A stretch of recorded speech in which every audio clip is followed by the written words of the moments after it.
Hello everyone, this is my TV remote. One day out of nowhere, it just stopped working. No matter how many times I pressed the buttons, the TV screen didn't budge, as if the remote was sulking at me. At first, I thought the batteries were dead, but after putting in new ones, nothing changed. I tried pressing harder, tilting it at different angles, even gave it a quick wipe with a cloth, hoping it would show some mercy and come back to life.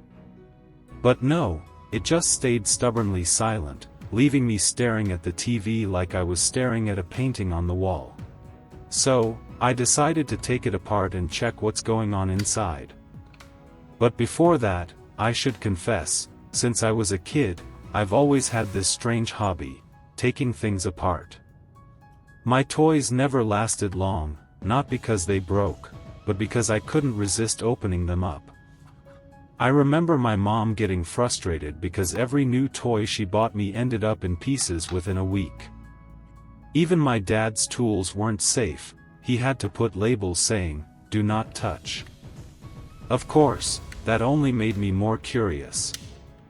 I once even dismantled our old alarm clock just to see how the ticking worked, and let's just say, it never ticked again. Later, I moved on to bigger things, like an old cassette player, which I proudly reassembled, only to discover that it played music backwards. And now here I am, staring at this remote, realizing there aren't even any screws to undo, just plastic clips holding it together. Honestly, that makes it feel like a puzzle designed to test my patience. But here's the funny part, while everyone thought it was a bad habit, today that little obsession actually saves me a repair bill.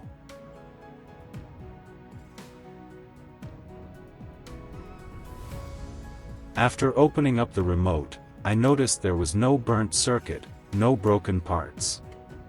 The real culprit was dust clinging onto the circuit board. You can barely see it with the naked eye. I had to squint to notice those tiny specks. The silicone keypad had some dirt too, a bit more visible, but still not easy to catch unless you look closely. I'll start cleaning the circuit board first. Before that, I'll place it on the table so I can prepare my tools. For cleaning, I'll be using multi-purpose oil. In my hand I am using a type of anti-rust oil, which lubricates and protects metal, with the ability to penetrate, repel water, clean, and protect machine parts and equipment from rust and corrosion. And right here, I have a little plastic box full of cotton swabs, perfect for the job. Cotton swabs are simple but versatile. They are used in personal care, applying medicine to small areas, aiding in first aid, and even for precise work in crafts or beauty routines. Now, you need to gently wipe along the surface of the circuit board, following the tracks. Don't press too hard or you might scratch the protective layer. And don't forget the tiny corners where dust loves to hide.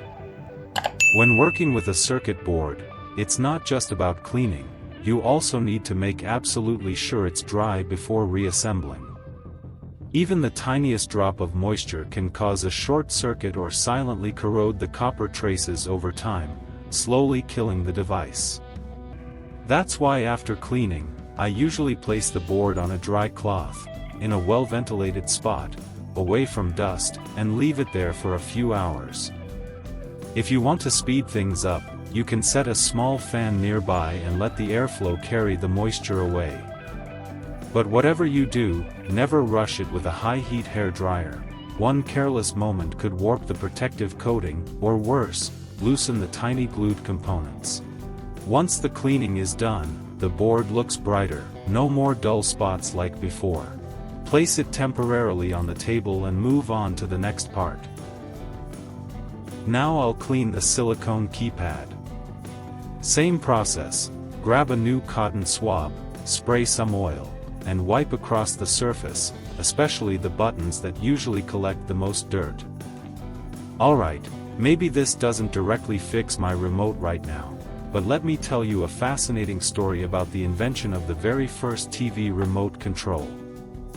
Back in the early 1950s, people were already hooked on television, but there was one big inconvenience: you had to actually get up and turn the dial on the TV every time you wanted to change the channel or adjust the volume.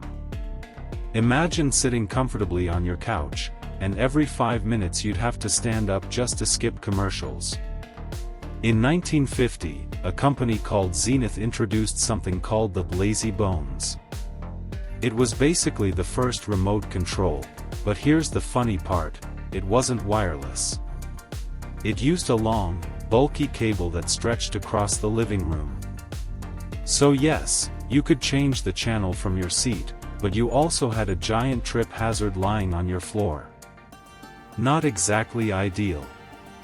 A few years later, in 1955, Zenith's engineer Eugene Pauly came up with something revolutionary: the Flashmatic.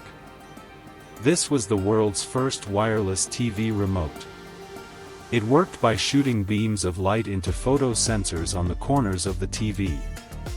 Suddenly, people could control their television without wires for the first time. It was groundbreaking, but not perfect.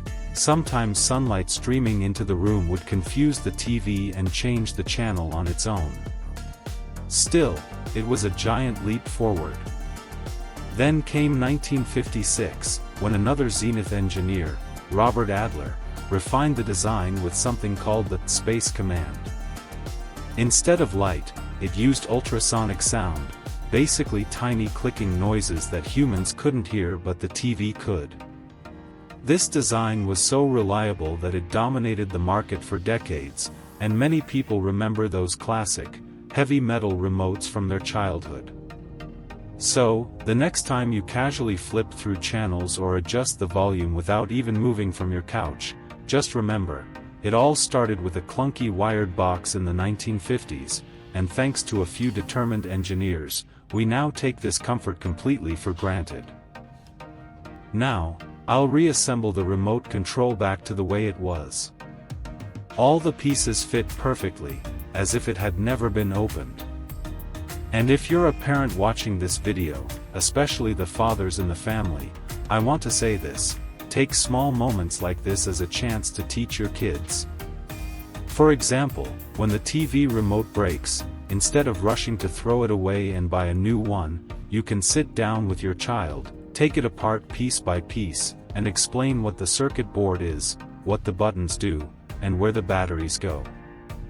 These experiences might not instantly turn your child into an engineer, but they plant a seed of curiosity and a sense of confidence, so electronics aren't some mysterious thing. I can actually figure them out. Many men in the family prefer to just fix things quickly and move on, but sometimes the real gift is taking the time to sit with your child and show them how it's done. I once heard a father share that, after fixing a remote together, his son became fascinated with technology, and eventually became an electronics engineer. Not every child will go that far, but at the very least, they will learn not to give up the moment something stops working.